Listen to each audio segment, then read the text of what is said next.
Di ba, seaman ka, sir? Wala ka naman plano pang mag-for good pa dito. Magturo ka na habang nandito ka. Kung makakagawa ka ng 4 na lugar na malakas ka doon, lagyan mo ng isa-isang araw yun, paano mo hindi ma-regulate yung sinasabi kong 700 bottles every day? Nandun lang kami sa presyong tama, hindi overpriced, good quality yung makina. Sa totoo lang, sa water station, sir, maka 200 families ka na dideliveran, malakas yun.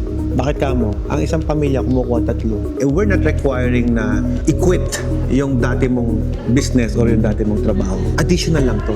Sa akin, kapag humingi ka ng advice when you're starting the business, napansin mo, tanong ko agad sa'yo, saan mo ilalagay, anong machine.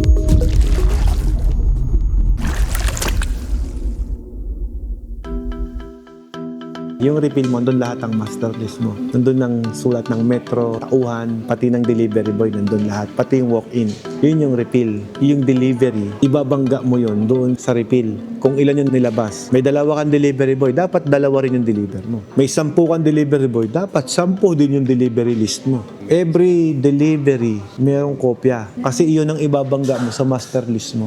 Pag malakas ng tubigan mo, yung 3 delivery, dapat meron ka ng sariling sekretarya doon. Hindi ubrang wala. Yung sekretarya mo, ang gagawin lang naman yan, niliquidate niya, delivery boy na isa, ibabangga niya doon sa release niya. Ilang galon yun na deliver. I-audit niyo na yun for you. Ngayon, sir, ikaw, papakita sa'yo, sir, ito yung mga listahan. Na-audit ko na yan. Pag pinakita sa'yo yung ganun, makita mong ganyan yung listahan, ito yung refill. Naka 1,000 galon pala tayo ngayong araw. Sir, 1,000 galon. Kung ikaw ang gagawa nun, sir, naubos na yung oras mo. Yung sekretarya mo ang gagawa nun. Parang sila. Kaya nga sila nandito eh. Kasi kung ako lang mag-isang mag-a-assist sa inyo, magagalit kayo sa akin eh. Di ba, seaman ka, sir? Wala ka naman plano pang mag-for good pa dito. Magturo ka na habang nandito ka. Ganito gusto kong gawin mo, sekretary ha. Pagsampa ko ng barko, imi-message mo sa akin yung metro sa umaga. At pagkatapos yung metro sa hapon, imi-message mo sa akin yan. Ligay mo sa akin kung ilan ng inventory. Ilang container yung lumabas sa umaga at sa hapon. Pagbabanggain mo yun, ilan yung natira doon sa shop mo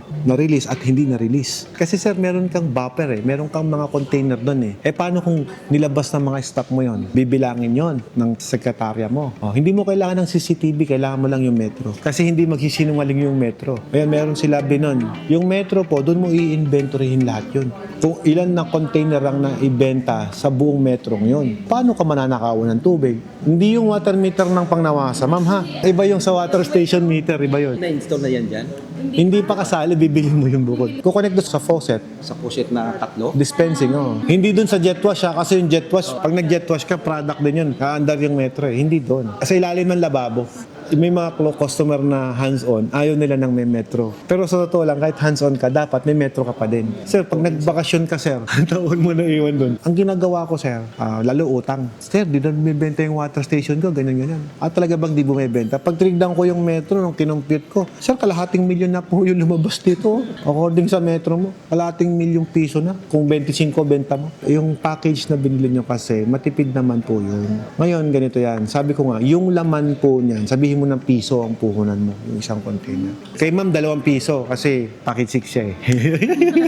Machine na mas maliit, mas mataas ang production. Pero piso lang naman ang diferensya. Pero pag naipon kasi madami din. So for example, doon tayo sa 2 piso, yung kay ma'am. Paano ba tumataas ang costing? Siyempre, yung iba nagpa-plastic. So hindi na 2 piso pinag-uusapan, 3 piso na. Lahat ang selyo. Sentimos din yun. Pag inipon mo yun, piso na rin yun. Di 4 na piso ng puhunan. Ma'am, di-deliver mo pa. Saang lugar mo di-deliver? Sabihin mo na pamasahe nun, 5 piso. So, meron ka ng 9 pesos na puhunan. Ipasweldo mo sa tao. Sabihin mo na kung nakaka-100 yung tauhan mo. Kung meron kang 500 na pasahod, magkano na yung cut niya ron. Sabihin mo na 5 piso sa 100. O di may 15 pesos ka, total puhunan. Magkano mo binibenta ngayon? Kung ang binibenta mo ng 25, no may neto ka pa rin ng 10 piso. Neto yun. Kasi nabayaran mo na lahat eh. Yung gastusin eh. Ngayon yung iba, sabi na, parang di kumikita. Yes, kasi mali yung operation mo eh. Sipin mo, nagbalot ka ng plastic, hindi mo kinonpensate yung presyong yan. Yung cost niyan. 15 pesos ang benta mo, tapos binabalot mo pa.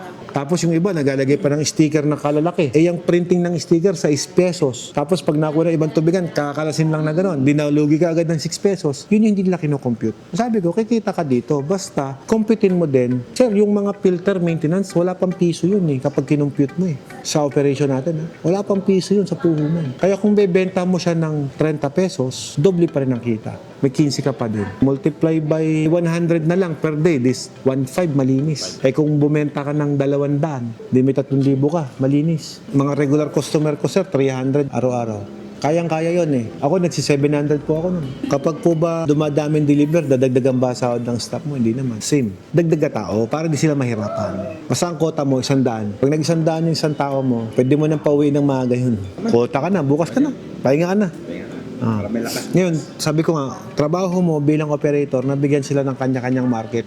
Ikaw yung may-ari, ikaw yung management eh. Ikaw yung magbibigay ng customer. Hindi sila ang magmamarket for you. Kaya nga sabi ko, sir, mag-focus ka sa management at sa marketing. O hindi ikaw ang nag-deliver, pero ikaw yung parang nangangampanya ng negosyo mo. Monday customer mo. Pagdating ng Tuesday, 50 na lang, wala nang nagpaparefill. O di palakasin mo yung Tuesday. Hanap ka sa ibang lugar, nadideliveran mo. Nyari, eto, zone 1. Ubus mo na ng Monday yan. O, sa zone 2 o zone 3, dito yung gawin mo Tuesday. Zone 4, Wednesday. O, yung Thursday, balikan mo yung Monday mo kasi ubus na yun. Ikot lang ng ikot yan. So, yung sabihin, ganito lang yan. Kung makakagawa ka ng 4 na lugar na malakas ka doon, lagyan mo ng isa-isang araw yun, paano mo hindi mariregulate yung sinasabi kong 700 bottles every day? O kung kapos ka pa, di kaya mo gawin 1,000, di gawin mo. Pero masakit na sa ulo, sir. Ha? Dapat 3 na ang machine mo, sir. Hindi, totoo yun. Ang water station, ma'am, ito, package 6 ka, di ba? Pag nagdadalawang galon ka na sa isang araw, dapat may isa ka pang machine. Pag nagdadalawang galon ka na, tapos ang liit ng machine mo, package 6 ka, may stress ka sa order at hindi ka makapag-deliver kasi nag-iintay ka pa ng produkto. Minsan, nabuti ka alas 10 ng gabi. Tsaka ma'am, hindi mo control eh. Minsan kasi, okay naman yung machine mo, yung supply ng tubig mo, yung nawasa mo, minsan wala, yung deep well mo ang hina. So, yun yung sinasabi ko na hindi na baling overpower yung makina mo. Huwag lang mahina. Ang order sa'yo ng customer, hindi mo alam kung ilan eh. Ito lang, sample ko sa'yo, sir eh. Pag nasira yung kalaban mong water station, nasira yung machine nila, i-give sa'yo yun eh. Pag umigib sa'yo yun, kaya mo bang i-deliver yun? Kasi order sa'yo yun, sir. Sa ayaw mo at sa gusto. Tatawad lang sa'yo yun ng presyo para may kita rin siya. Ang tanong, kaya mo bang ibigay? Ganun ang usual nangyayari, sir. Oh, sa kayo punta? Magbabayad sir. Magbabayad na kayo, hindi pa tayo nag-uusap. Sir, thank you. Ma'am, thank you po. Nag-reserve kayo? Balik naman kayo dito, di ba? Picture tayo, sir. Sir, yan maganda eh. Hindi pa nag-usap, bayad na eh. Ay, parang ikaw, di pa kita kausap, bayad ka eh. Seaman ka pala, sir, bawal mahiyain sa water station. Yung barko, sir, napapatakbo nyo, yung machine ko, hindi. Yun, thank you. Nice meeting you, sir. Thank you, boss. Taga saan kayo, sir? Tarlac, sir. Ay, Tarlac. Kamiling. Malapit lang, dyan lang Oo. po yan, sir, no? Taga Iloilo pa tong mga ito. Yung isa, Dasmariñas, Cavite. Pero si sir po kasi nag-message na po siya nung nasa ibang bansa na po. Eh, galing pa po kayong ibang bansa. Ibig sabihin, hindi kayo galing Tarlac. Oo. Mas malayo. Mas malayo ka, sir. Ano pong package yung napusuan nyo? Yung package 5 namin, ma'am, is a dual membrane system po siya with fully automatic po yung operation but the maintenance is manual. Yung 5 po is parang package 7 na din siya. Pinagkaiba lang talaga is mas maliit ang filters niya compare sa package 7. Kumbaga nasa standard tayo na water station. Technically, package 5 is good package kasi ano po yan eh, purified water. Kumbaga laban na po sa market yan. Kung gusto niyo yung 5, purified na po yun. Sa operation naman, madali naman na po yun eh. Kumbaga ituturo naman namin sa inyo lahat. Even yung basic management, we will share it to you. Ang ano nga lang po niyan, sa building niyo po, meron na po ba kayong building? Wala pa. So kung wala pa sa building, ma'am, assist na rin namin kayo sa building. Kasi ang mauna po talaga kami dapat eh. Kasi yung building po, dahil wala pa rin sigurado kayong idea sa building, you should be guided para yung building ninyo, hindi yung masayang ba yung nagawa na, tas may patitibag pa ako kasi hindi kakasya yung tangke, hindi kakasya yung machine, alam mo yun. Kasi yung makina natin, ang laki. Hindi naman siya parang refrigerator na binili mo, tapos ayun na eh, hindi eh. Tapos, we also need to follow yung mga hazard analysis, sir. Kailangan kahit paano, hindi naman delikado sa operator natin yung lugar. Kagaya po ng isang na-experience ko, sir, paggawa ng building ng water station. Nung nagawa na po yung building, sir, may saksakan po. Alam mo kung nakalagay saksakan? Social nga eh, nasa baba. Parang mall. Yung tinatapakan tapos sumangat na ganun. Sabi ko, pakitanggal nga ito. Hindi natin ina-expect na tabig yung galon, nabasa, yun ang mga iniiwas-iwasan natin ng mga hazard analysis na sinasabi ko nga. We need to analyze the building, we need to analyze the operational natin, kung safety ba yung mga mag-ooperate niyan. Kaya bago kayo actually mabigyan ng permit ng mga munisipyo natin, chinecheck din po talaga nila. Even the sanitary engineering, they will check kung sanitize ba yung lugar, maayos ba. Kasi pag hindi po tayo nakapasa sa kanila, patay tayo. Hindi naman required na naka-tiles. Ang requirement po, malinis. Siyempre, andun naman kami para i-assist kayo, para tulungan po kayo. Pero kung siyempre, kung kaya natin magpa-tiles ng pwesto, kahit hindi atin yung pwesto, for example, nag-renta lang, okay di po yun. Kung mag-advantage nyo yun, tsaka siyempre, yung mga customer natin, matutuwa sila na, oy, ito malinis yung water station. Pagdating dun sa operation naman, sir, everything will follow na actually. Once you already purchase, we already agree. Lahat po yun may experience yun. Sa ngayon kasi alam ko, medyo konti yung tanong ninyo eh. Kasi paano yung tatanong? Di nyo nga na-experience pa. The real transaction will start when we already installed the machines. Yun yung sinasabi ko sa mga staff ko eh. Ang totoo niyan, ubusin nyo lahat ng tanong ng mga customer ngayon. After kong i-discuss sa inyo ngayon to, for example, nag-discuss ako sa inyo. Pag alis nyo rito, makalimutan. Kasi may mga ginagawa din kayong importante na bagay sa buhay natin, di ba? Pinaka-the best talaga niyan. Kapag na-installed na, doon kayo tuturuan. Kasi iba po rin po yung ini-experience na while training. Kumbaga, you will adapt, you will experience na i-manage itong negosyong to when it's already there na. Tsaka syempre, hindi namin kayo pwedeng lokohin. Bakit? Kasi dating at dating ang panahon, mamumulat po kayo na, ito pala ito, ganito lang pala yan. Kaya hindi kami pwedeng mag-overpromise sa inyo at hindi rin kami pwedeng mag-overprice. Kasi marami kayong makikilala at makikita pang mga supplier kagaya namin, mag-aalok din sa inyo yan. Nandun lang kami sa presyong tama, hindi overprice, good quality yung makina. Siyempre, ang number one, yung product natin, masarap yung tubig. Hindi naman ang sabi ng mga customer namin. Hindi naman po kami ang nagmamarket na masarap yung tubig namin. Wala po kayong nakikitang nakasulat dyan, di ba? Kahit sa mga posting namin, wala eh. Client namin ang nagpapatunay niyan. Yan po, yung ininom niyo po ngayon na tubig na yan, galing po yan sa deep well na medyo maalat-alat. Kasi yung deep well po namin dito, medyo hindi maganda. Yun nga po ang challenge eh. Kahit nasa Pangasinan po kami na ang tubig namin hindi maganda yung quality, pero yung output namin maayos. Eh lalo pa kung dali mo ako sa Tarlac, sir, mas maayos ang tubig nyo. So mas basic sa amin na ayusin tubig dyan. Dito ka sa San Clemente, tama? Mauna yung kamiling. Malaki naman ang market ng Tarlac kasi madami din namang pong bahay dyan, marami pong tao dyan. Sa lugar ninyo po ba, syempre, gumawa rin kayo ng konting pag-aaral dyan. Ilan po yung possible customer nyo na pwedeng maalokan doon? Nandiyan mo, 100, kayang-kaya. May 100 families dyan. Sabihin mo na 100 families ang makukuha natin. Sa totoo lang, sa water station, sir, maka 200 families ka na dideliveran, malakas yun. Bakit ka mo? Ang isang pamilya kumukuha 3. 200 yung inaalagaan mong pamilya. Sabi ko nga, services to, you are taking care of the family na nagtitiwala sa inyo. Hanggat satisfied po sila sa tubig na dideliver ninyo, hindi ka aalisan yan. Regular customer mo. So far, dyan naman sa Kamiling, may mga client din kami dyan eh. Okay naman po yung negosyo nila. Sino na yung client ko dito sa Kamiling? May water ba? May water. Nagpa 500 daily yun. Galing Japan pa yung may-ari. Nasa looban po sila, ma'am. Sa bahay kasi nilagay. Pag nag-deliver po yun, lumalabas-labas na lang yung delivery boy niya dun. Lakas naman. Ako po, kumbaga, hindi ako takot mag-alok ng negosyo ko sa lugar ninyo kasi nakita ko malaki pa market ninyo. Sa kabilang barrio pa nanggagaling yung mga kwan. Tsaka hindi naman kayo pupunta dito, sir, at mag-i-interest na magtayo ng tubigan kung hindi nyo nakitang may potential customer doon. Kagaya na binabanggit niyo sa akin ngayon na di-deliver pa galing pang bayan, dadalhin pa sa baryo ninyo. Mas malaki ang chances niyo na kahit yung baryo na lang makuha niyo, ma'am. Lumilipat din yung mga consumer because of the poor services ng ibang water station. Ayan, kaya kayo nandito rin ngayon. Kumbaga, kung ano yung makikita niyong improvement ayun sa atin malinis, gagawin niyo gano'n, syempre. Hindi nakikita niyo ng advantage yung sa inyo, kaya nag-i-negosyo kayo. Kailan niyo po planong i-start to? Tsaka baka pwede mag-picture na tayo.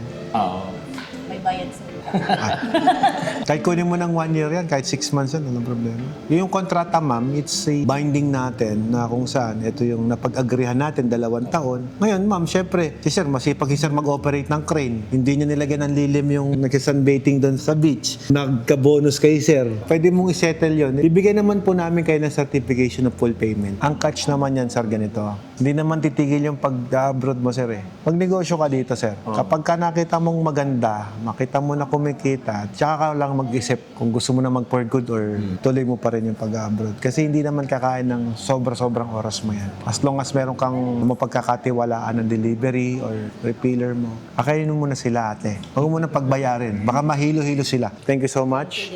Kain po muna kayo. Try niyo po yung bangus namin dyan. Napakasarap nun. Ikaw nang bahala sa kanila. Assist muna sila. Kamusta po kayo? Anong itutulong ko po? Gusto namin mag-put up ng water refilling station. Nakakita namin, mukhang okay dito.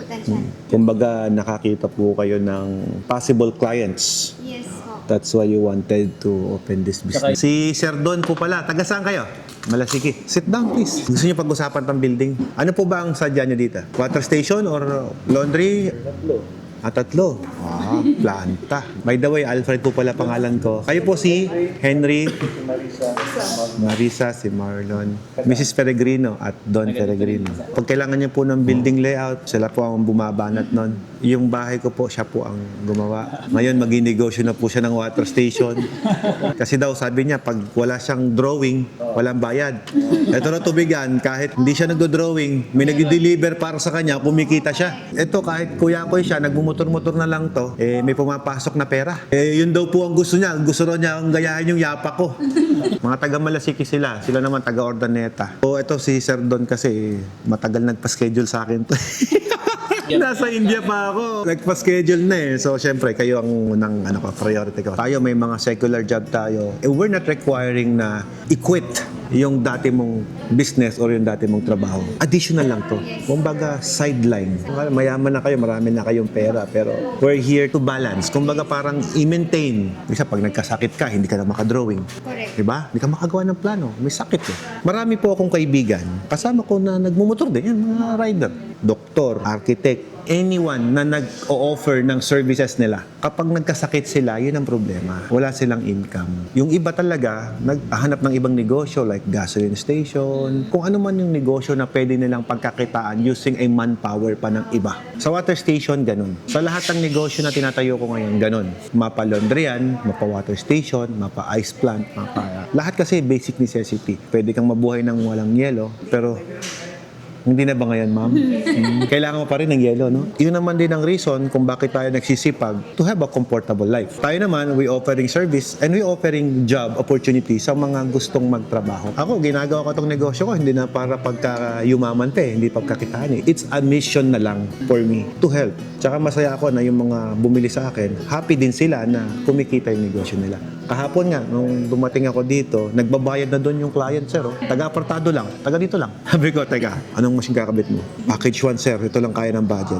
Magbabayad na, ah. Di ba sinabihan ng tauhan ko? Sinabihan po, teka, baka kulang yung sabi sa'yo. Explain ko mong maigi sa'yo. Pina-explain ko, kalaban mo rito. Andyan, lahat ng kinabit kong malalakas na water station. Puro ako nagkabit. Kalaban mo yan. Package 9 ng machine yan. Puro malalaki. Ngayon, bibili ka sa akin package 1. Kahit parehas po kayo ng manufacturer, ako rin ang gagawa eh. Paano kalalaban dun sa mga yun? Ang sisipag po ng mga yun, yung mag-amain dyan. Yung nakikita mo malakas yan sa may tapat ng manok. Ang sipag ng mga yan. Ilang taon ito tubigan yan. Simulat sa pool ako nag-install niyan. Ang sisipag ng mga yan. So, paano kalalaban? Ikaw, susubo ka pa lang. Sila, taga na sa panahon. Kliyente ko pa. Tapos kakalabanin mo. Anong panama mo? Sabi ko sa kanya, sir, ganito na lang. Ipon ka pa. Balik ka sa akin pag may sapat ka ng budget. Kumbaga, kung ang habol ko, benta, pipintahan ko yung benta na yun eh. Ano na sa kahera, nagbabayad na eh. Pero sabi ko, huwag ka munang magbayad kasi gusto ko, pag nabentahan kita, gusto ko bebenta ka din. Kapag ganun kasi ang binibuild ko, relationship between the client, kumbaga long-term partnership ang binibuild ko dito. Hindi yung pag nabentahan kita, galit na tayo after. Sa akin, kapag humingi ka ng advice when you're starting the business, napansin mo, tanong ko agad sa'yo, saan mo ilalagay, anong machine. Alam ko na kasi yung kalaban mo doon.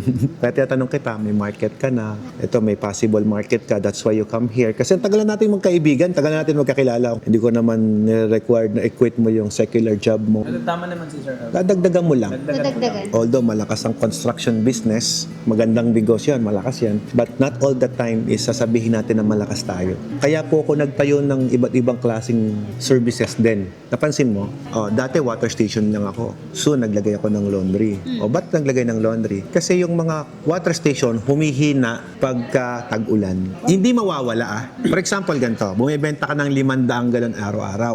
Ako dito, 700 ako, Alcala, ang liit ng bayan ko Pero 700 ako daily dito noon. Kaya nga nung nag-open yung dalawang mag-amain, nag-giveaway na ako sa kanila. Nakita mo bang sumara? Nakita mo bang humina yung dalawa? Tuloy-tuloy. Kayo, lagi kayo dumadaan dito. Nakikita nyo, ang lakas ng negosyo nila. Parehas kong kliyente yan. Kung parehas silang malakas, sabihin, malaki talaga ang market pa dito. Ako, nag-giveaway na ako kasi kita mo naman yung bahay ko nasa looban. Tsaka, nag-aaway po yung tauhan ko tsaka tauhan niya. Nagkakasulutan ng customer. So, kaya ako nag-giveaway na. Kumbaga, sabi ko, kailangan i-build ko din yung tinatawag na delikadesa sa negosyo, boss. Kliyente kita, kinalaban kita. Mali yun. Dapat, pag kliyente kita, hindi kita kakalabanin. Suportahan kita. Kaya kahit mabigat sa loob ko, with a heavy heart, sabi ko nga, bibitaw ko tong negosyo ko.